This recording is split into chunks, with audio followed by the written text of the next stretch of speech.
Welcome fellow gamer, I'm Dune Mountain, and in today's video we are going to explain how to become the ultimate long-range sniper in ARMA REFORGER.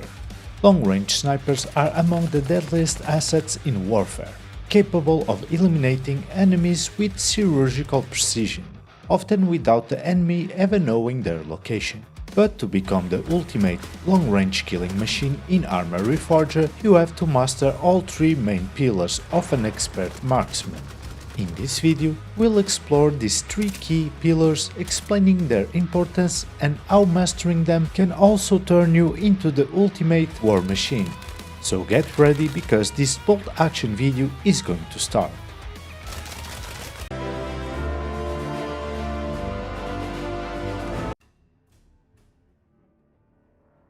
Let's begin with the first crucial pillar for becoming a long-range sniper war machine: your loadout. Yes, some of you may think that the loadout isn't that important. You spawn, you choose a weapon, you get some ammo, and that's it. However, your loadout is a critical first step to becoming a true sniper, and the great thing is you only need to set it up once. Once configured, you can save and load it whatever you need. The first aspect of your loadout to consider is your attire. As a sniper, you have to be well concealed. If your enemy can see you, they can kill you. The obvious choice is wearing a ghillie suit. Ghillie suits were originally designed for hunting, to conceal the body silhouette from animals. However, they were quickly adopted by the British Empire Army, and have since become one of the most widely used forms of camouflage for snipers worldwide. But not all servers in ARMA REFORGER let you use a ghillie suit, so you have to try to apply the same principle of a ghillie suit with normal gear in the server that you play. So the idea is to use low-profile gear, with colors that will blend in with your surroundings. Personally, I use a helmet with some form of camouflage, followed by a tactical mask to help conceal the color of your skin, which could otherwise be easily spotted by a distant enemy. Then, normally, I should use a one-piece suit if available. Notice that NATO side normally doesn't have one-piece suits. You have to apply a shirt and some pants separately.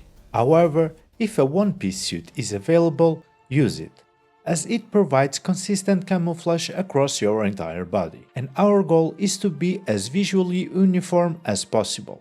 For the backpack, try to use a small backpack with a color that resembles the ones that you are already using. And yes, with a small backpack you cannot carry a lot of gear, but if you use a bigger backpack you will also have a bigger silhouette, and you can be easily detected. Then I always use body armor. It can save your life. At least it has saved mine multiple times. Even when I'm far away and someone shoots me in the chest area, I don't immediately die, giving me a chance to heal and change position and attack again. But try to use a small body armor with colors that blend with the rest of your gear. Because I typically use a small backpack, I also employ a sniper canvas chest rig to increase my carrying capacity for the sniper ammo. And again, try to use small canvas rig with colors that blend. Finally, and equally important, use gloves, shoes and glasses to cover as much of your skin as possible. And after finishing, don't forget to save your loadout. Once your attire is sorted, it's time to consider your firepower. Since you are a long-range sniper, you should only use a bolt-action sniper rifle. Bolt-action rifles offer superior accuracy at longer ranges, compared with DMRs or AR rifles. A detail often found in the weapon's description. At the moment of this video, the best bolt-action sniper rifle is the M200, capable of killing targets with one shot at 2000 meters, and it can easily down an enemy with a bullet in the lower chest, something that other bolt-actions can't do, because the M200 uses a bigger and more powerful round. However, the main drawback of the unsuppressed version is its significant noise, which can easily alert nearby enemies.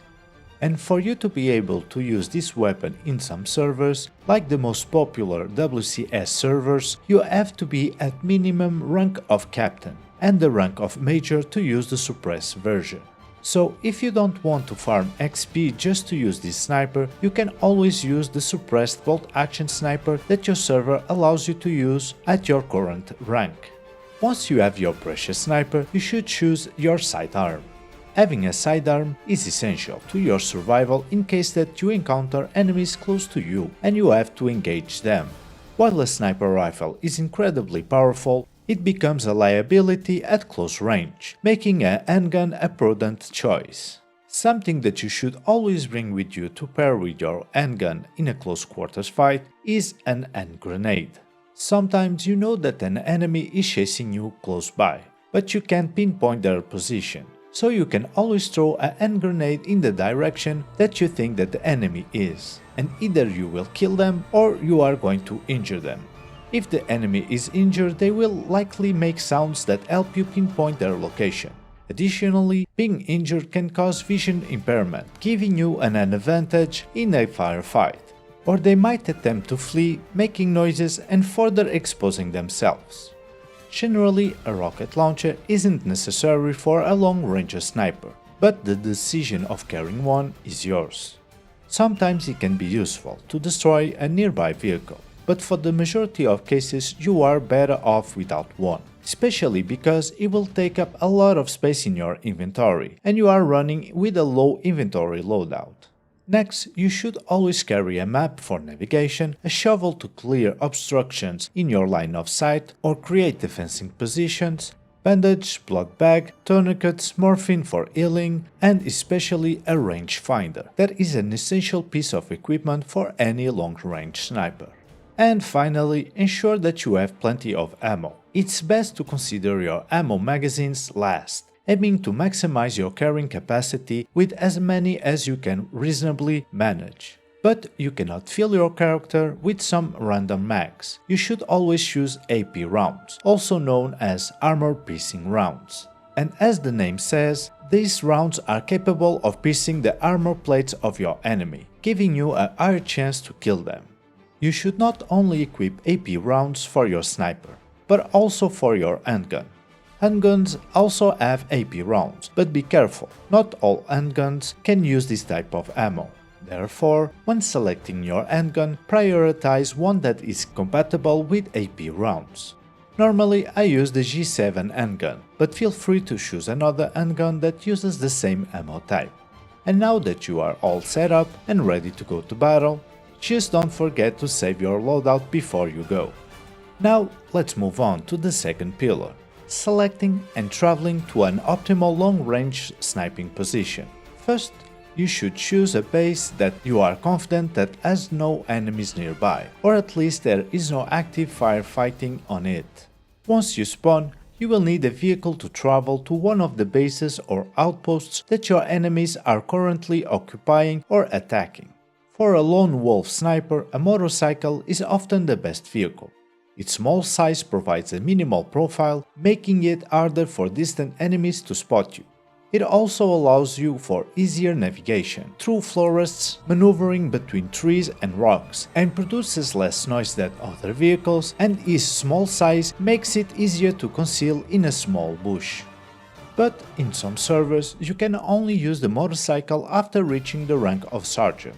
So in case that you don't have the level to spawn a motorcycle, just spawn a little jeep that will serve you well and consume fewer supplies from your team.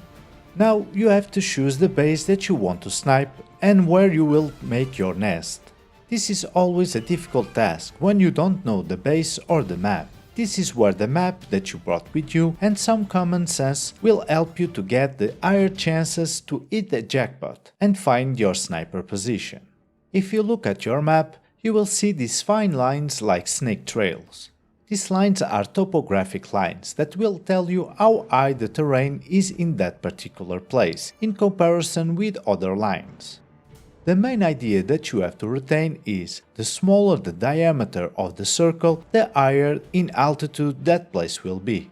For example, this area is higher in altitude than this area here. Some bases like this one, you can see with the help of the topographic lines that it is at the top of a mountain. So this kind of bases make it more difficult for a sniper to use their main weapon. As Obi-Wan Kenobi said, Who has the higher ground has the advantage and the best position. And for a sniper, it's one of the first criteria to choose their spot. The second criteria is having a clean line of sight to the target. And by using the map you can have a rough idea if you have a mountain or forest between you and your target. For example, from this point you can see there is a forest between you and your target. But just a couple of meters to the side and you should have a clear line of sight. But you really have to go to the spot to be sure that the spot will work for you, because the map is not 100% accurate. Another criteria to choose the spot is if the base that you want to attack or defend is surrounded by buildings, like for example this area. You as a sniper should avoid all urban areas. You are a long-range sniper. So from outside the city you cannot see the inside of the base because of all the buildings. And inside you are too close to operate. So you must always choose open bases with few buildings. Or like Figari, which has a large road that passes right in the middle of the base, giving you a good line of sight to the center of the base. You can also use the map to have a rough idea of the distances between the base and the spot that you want to use. A long-range sniper should choose to operate at a distance of between 500 and 800 meters from their target.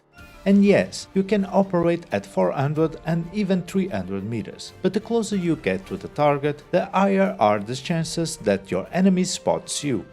Either because of the noise that your weapon makes when firing, or just because the closer you are, the easier it gets to see your silhouette. Another important criteria is that the spot that you want to use has to have cover. Without it, you will be spotted in a couple of seconds after your first shot, even when using a ghillie suit. Because don't forget that in ARMA REFORGER the majority of green cover like grass, some trees, wheat fields and green covers disappear after 50 meters. Only some trees and some tall bushes render at longer distances. So you have to choose a place on the outskirts of a forest or where you see that green stuff exists on the map. Now, with the help of all of these criteria, you are able to choose the best spots. And now you are ready to go. But when traveling to your spot, be careful when using the main roads. You can be killed by enemies doing ambushes, so try to use dirty roads as much as possible. You will decrease the probability of being attacked by a lot. And when you arrive at your spot, if possible, hide your vehicle in some bushes, and not too far from your spot, or else the vehicle will despawn and you will lose the vehicle. Of course, don't forget to stop the engine, in case that an enemy is passing by close to you. Not only can they hear your vehicle, but also with all the noise that the vehicle makes, you cannot hear enemies' footsteps. But the best option for a long-range sniper is when you get close to the spot, abandon the vehicle and go on foot.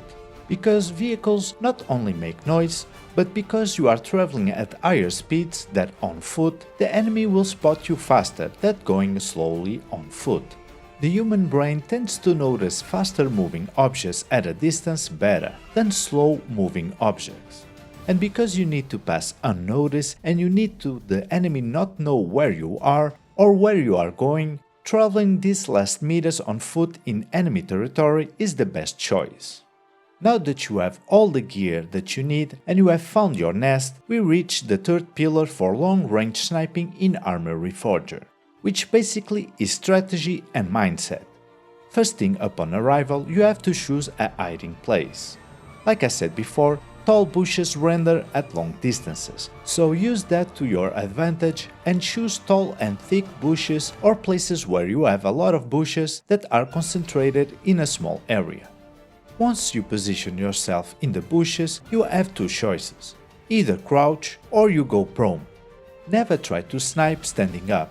Not only you are more visible to your enemy because you show more of your human silhouette, but you will also have more sway on your scope. Sway is the movement that your crosshair does when aiming down sights. And in ARMA REFORGER there is no holding breath mechanic to help minimize this automatic movement. But when you crouch, you will have less sway than standing up. And when prone, you will have less sway than crouching and standing up. Another cool mechanic in ARMA REFORGER that can help you with the scope sway is resting the weapon on a tree, rock, vehicle, window and a lot of other objects. I will not explain how to rest a weapon, but you can see another video that I made where I explain how to do it. I will leave a link to the video at the end of this video. But whether you choose crouching prone or resting your weapon, you will have to try to position yourself as far back as possible in the bush that you are hiding, without impairing your visibility when aiming down sights. Letting the majority of the bush in front of you will conceal you better from enemies in front of you. But if you go prone on the ground, be careful with helicopters. From the air, helicopters can see your body sticking out of the bush if you don't have bushes behind you. In this case, if you hear a helicopter close by, you should crouch and stay in the middle of the bush without moving. So now you are ready to go and start your campaign of terror on the enemy. First, you should pull out your rangefinder and take some measurements in some important spots, like helipads, ammo stations, main tents and vehicle stations, places where enemies normally stay still to interact with some menu, and try to memorize those distances. Next, you should zero out your scope to the distance that you have measured, to compensate for the distance. Then, you just have to wait for the enemy to appear. When you see a target, try not to be a happy trigger. I know, we have traveled from afar and we have wasted much time for this moment. But this moment can be ruined if you try to shoot and kill everything that moves. So you have to be patient and try to only engage targets that you are sure that you can one-hit kill or down. Because your main targets at long distances are usually stationary targets. That's why you have measured the distance of places where your enemy has to stand still. When your target is in place, if you are not sure of the distance, measure again. It's better to be sure than to miss a shot. If your target is at 650 meters and you have zeroed out your scope at 600, you will have to aim your crosshair above the target to be able to hit the target. If not, the bullet can fall down before hitting the target. But if your target is at 550 meters and you zero out your scope at 600 meters, you will have to aim lower to hit the target, or else the bullet will pass above the target. When aiming, I know that you want to hit the target in the head, because you know that hitting the target in the head usually is a one-hit kill. But at this distance, one small deviation from your crosshair to your target will make you miss the mark. And because you will always have the sway on your crosshair, your best option is to try to make the bullet hit the center mass of your target, somewhere between the lower and upper chest area. If you hit that area, it does not guarantee one hit kill, but you can always double tap the target. Hitting a down target once or twice will, in the majority of cases, guarantee you a kill. And after a couple of kills, you should stop shooting targets. The more targets you kill in a small time frame, the more chances you have that your enemy will actively try to find you. You should always let some time pass by between kills, to let the enemy think that you are no longer a threat, and then engage again. And if you kill all targets that you see, eventually the enemy will spawn in different bases altogether. If you have a second spot nearby, you can use this cooling down time to change spots. Changing position is a good way to confuse the enemy, because they will never be sure of your position. Unfortunately, long-range sniping spots are rare, but you can always try changing the base that you want to attack altogether, and come back later. And these were the 3 main pillars to become a long-range sniper in ARMA REFORGER. Please tell me in the comment section if you think that I missed some important tip. I will really appreciate your help. And I hope that you have enjoyed this video, and if so, please consider to leave a like or a dislike that will massively help this channel and other players to find this video. And if you want to see future content or streams, please consider to also subscribe and click the bell icon to receive notifications about future content and streams. And I will see you all on the next one, but until then, have a nice day, good gaming, Dune Mountain out.